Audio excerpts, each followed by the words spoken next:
क्या आपके पास birth certificate है? क्या आपके पास 10th की मार्कशीट है? क्या आपका नाम 2003 की वोटर लिस्ट में दर्ज है? अगर ऐसा नहीं है तो आप अपना बर्थ सर्टिफिकेट तैयार कर लीजिए, रेडी रखिए अपने सारे डॉक्यूमेंट, क्योंकि बिहार वाला SIR अब पूरे देश में होने की तैयारी चल रही है। देखिए, NDTV की खबर है, इसकी हेडलाइन है कि देश भर में शुरू हो सकता है बिहार वाला SIR, जाने किन लोगों को दिखाने होंगे कागज़।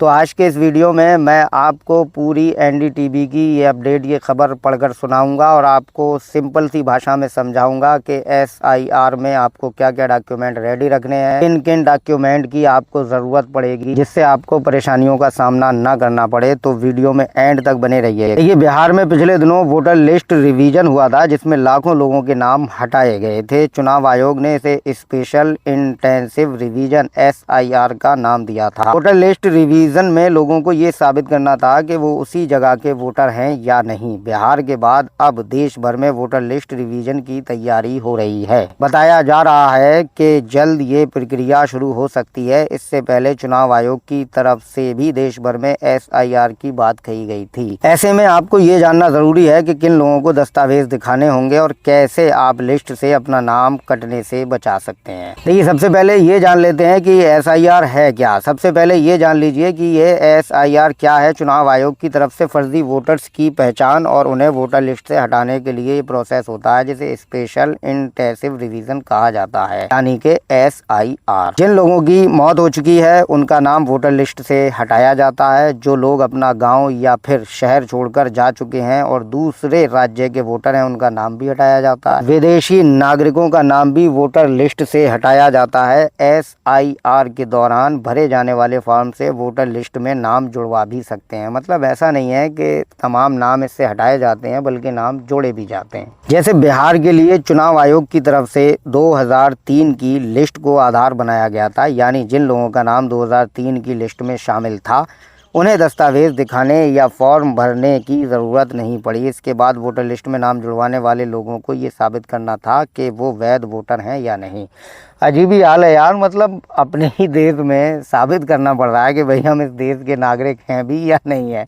मतलब ये जनता यार कर्ज़ों में डूबी हुई है, ये जनता बेरोज़गारी के दलदल में है, ये जनता बिजली के बिलों से परेशान है, ये जनता महंगाइयों से परेशान है। ये अपने कागजात कहाँ से संभालेगी, ये अपने डॉक्यूमेंट कैसे रेडी रख पाएगी। एक नॉर्मल सा बर्थ सर्टिफिकेट, जब बच्चा पैदा होता है तो अस्पताल वाले दौड़ाते हैं नगर पालिका वाले कहते हैं कि जहाँ ये बच्चा पैदा हुआ है वहीं से बर्थ सर्टिफिकेट बनेगा। ग्राम पंचायत में अगर है तो सेक्रेटरी अलग जवाब देता है, प्रधान अलग जवाब देता है। बेचारा एक कम पढ़ा लिखा आदमी या वो आदमी जो किसान है, जो पढ़ा लिखा ही नहीं है, वो कैसे दस्तावेज रेडी कर पाएगा। ये बात समझ से परे है। जो डॉक्यूमेंट SIR में इम्पोर्टेंट हैं, ज़रूरी हैं, महत्वपूर्ण हैं, ख़ास हैं, जिससे आप अपने वोट को बचा सकते हैं, वो लिस्ट है। स्क्रीन पर भी मैं लगा रहा हूँ और आपको पढ़कर भी सुना रहा हूँ। सबसे पहले नंबर पर देखिए आधार कार्ड है। आधार कार्ड तो ना हर जगह ज़रूरी कर दिया गया है ना। तो ये आधार कार्ड पहले इसमें शामिल था नहीं, बल्कि कोर्ट ने आदेश दिया, उसके बाद चुनाव आयोग ने इसे शामिल किया। ठीक है।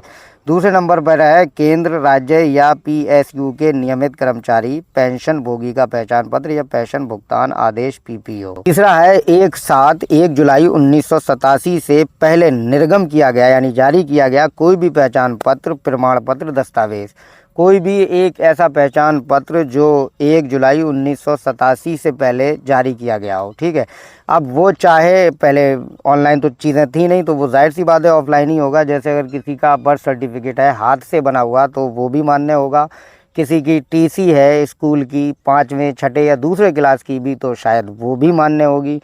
ठीक है। चौथे नंबर पर है जन्म प्रमाण पत्र और 5वें नंबर पर है पासपोर्ट। 6ठे नंबर पर है मान्यता प्राप्त बोर्ड विश्वविद्यालयों द्वारा जारी मैट्रिकुलेशन शैक्षणिक प्रमाण पत्र, यानी कि हाई स्कूल मार्कशीट तो मान्यता प्राप्त शिक्षण संस्थानों से हो। 7वें नंबर पर है स्थायी निवास प्रमाण पत्र, मूल निवास नहीं, स्थायी निवास प्रमाण पत्र। 8वें नंबर पर है वन अधिकार प्रमाण पत्र। फिर 9वें नंबर पर है जाति प्रमाण पत्र। फिर 10वें नंबर पर है राष्ट्रीय नागरिक रजिस्टर, जहां ये उपलब्ध हो, यानी कि जहां ये लागू होगा वहां राष्ट्रीय नागरिक रजिस्टर की कॉपी दिखानी पड़ेगी। 11वां है राज्य स्थानीय प्राधिकारों द्वारा तैयार किया गया पारिवारिक रजिस्टर, यानी कि पारिवारिक रजिस्टर की नकल भी इसमें शामिल होगी। और 12वें नंबर पर है सरकार का कोई भी भूमि मकान आवंटन प्रमाण पत्र, यानी कि जैसे नगर पालिका के टैक्स की स्लिप भी आप दिखा सकते हैं और आप अपना कोई ज़मीन का कागज़ भी दिखा सकते हैं। और अगर इसमें नाम कट जाए आपका तो वो नाम आप जुड़वा भी सकते हैं। सारे डॉक्यूमेंट रेडी करके, सारे दस्तावेज़ पूरे करने के बाद आप अपना नाम वोटर लिस्ट में जुड़वा भी सकते हैं। देखिए, ये SIR की ज़रूरत क्या थी इस समय मुझे नहीं मालूम, लेकिन मेरे ख़्याल से, मेरे नज़रिए से अगर आप देखें तो आपको पता चलेगा कि इस देश में निरे लोग ऐसे हैं जिनके पास अभी तक आधार कार्ड भी नहीं है, जिनके पास ना तो पहचान पत्र है, ना आधार कार्ड है। और अब तो आधार कार्ड ही से हर चीज़ को लिंक कर दिया गया है, हर चीज़ में आधार कार्ड ज़रूरी कर दिया गया है।